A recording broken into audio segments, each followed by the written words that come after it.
Israel से लंबे युद्ध की तैयारी में हिजबुल्लाह। इस वक्त की बड़ी खबर, ब्रेक करिए जरा। इजराइल पर ग्राउंड ऑपरेशन की तैयारी में हिजबुल्लाह, बड़ी खबर। हिजबुल्लाह के प्रवक्ता मोहम्मद अफीफ की चेतावनी, बड़ी खबर। हर मोर्चे पर युद्ध के लिए तैयार है हिजबुल्लाह, ये बड़ी खबर आ रही है। मैं चाहूंगा बगल में विजय, हिजबुल्लाह के जो ड्रोन अटैक हुए वो ब्रेकिंग और शॉट चलाते रहिएगा। सीधे आइए, लंबे फ्लोर पर आइए, लंबे युद्ध के लिए तैयार है हिजबुल्लाह। इस वक्त की बड़ी खबर, हर मोर्चे पर लंबे युद्ध की तैयारी में हिजबुल्लाह रीग्रुप करने की कोशिश कर रहा है। पीछे स्काई कर दीजिएगा, बगल में वो ड्रोन वाली ब्रेकिंग और शॉट चलाइएगा। हिजबुल्लाह की नहीं, ड्रोन वाली ब्रेकिंग, जो उन्होंने ड्रोन अटैक किया है उसके ब्रेकिंग और शॉट जो अभी हमने चलाया था, यूज किया था।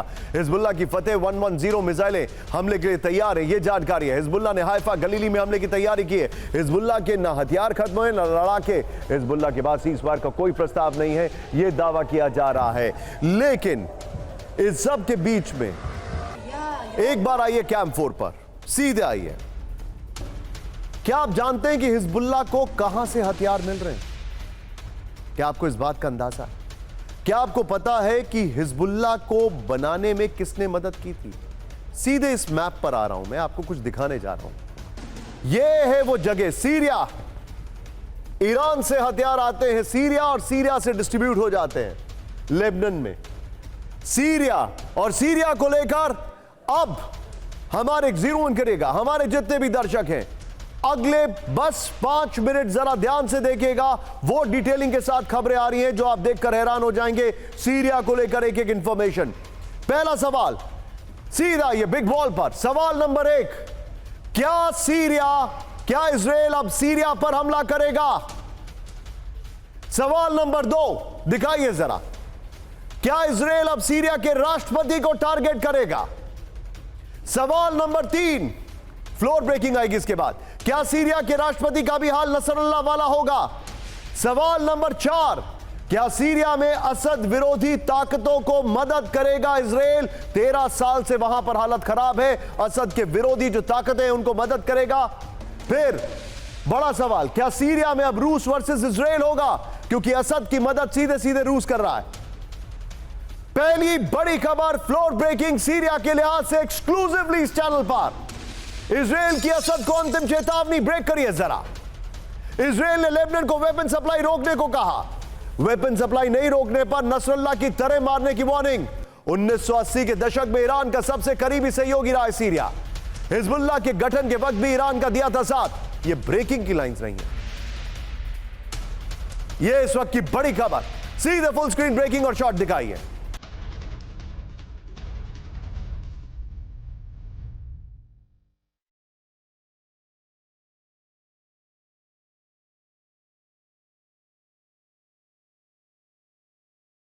ये इस वक्त की बड़ी खबर, सीधे इसकी डिटेलिंग पर आइए, बिग वॉल पर आइए। अब हमारे जितने भी दर्शक हैं जरा ध्यान से देखिएगा, मैं आपको एक एक चीज बता रहा हूं, प्लीज ध्यान से देखिएगा। ये देखिए, सीरिया, ईरान, इराक, और ये सीरिया वर्सेस 1967 में इजराइल ने इन सबको एक साथ हराया था, 7-8 देशों को 7 दिन के वॉर में। और उस वॉर में खुद नेतन्याहू लड़े थे।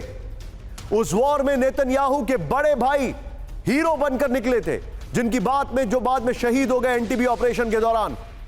लेकिन आइए जरा, यह खबर की ब्रेकिंग और शॉट बगल में रखिएगा। सीरिया के राष्ट्रपति बशर अल असद को इजराइल की विनाशक वार्निंग। लेबनान को वेपन सप्लाई नहीं रोकी तो नसरुल्लाह जैसा हाल होगा।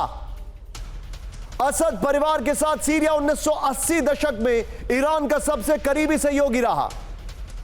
हिजबुल्लाह के गठन के वक्त भी सीरिया ने ईरान की सैन्य सहायता में मदद की थी।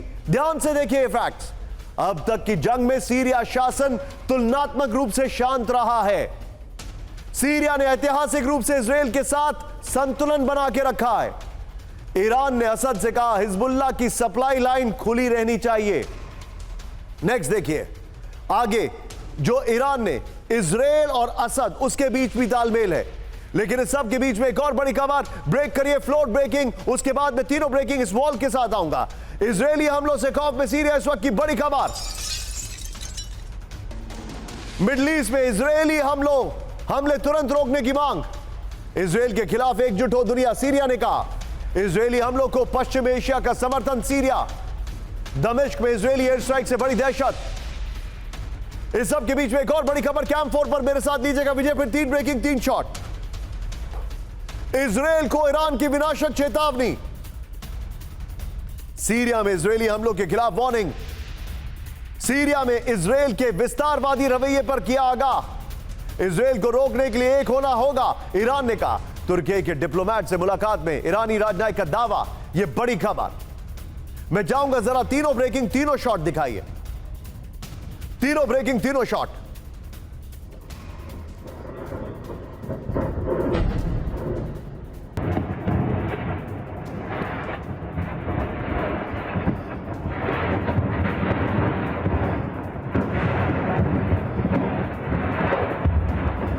यहां पर मेरे साथ मेरे खास मेहमान अशोक सजनार सर मौजूद हैं। सर, ये बहुत बड़ा सवाल मैं आपसे पूछ रहा हूं, क्या अगला टारगेट सीरिया है? इजराइल इस वॉर को प्रोलॉन्ग कर रहा है, क्या अगला टारगेट सीरिया दिखाई दे रहा है? देखिए निशान, मैं तो ये समझता हूं जो इजराइल के hands are already fully occupied. यहां से आप देख रहे हैं गाजा से भी उनके ऊपर हमास हमले किए जा रहा है। आज आप बता रहे हैं जो हिजबुल्लाह के कितने खतरनाक, कितने विध्वंसकारी उनके ऊपर हमले हुए हैं।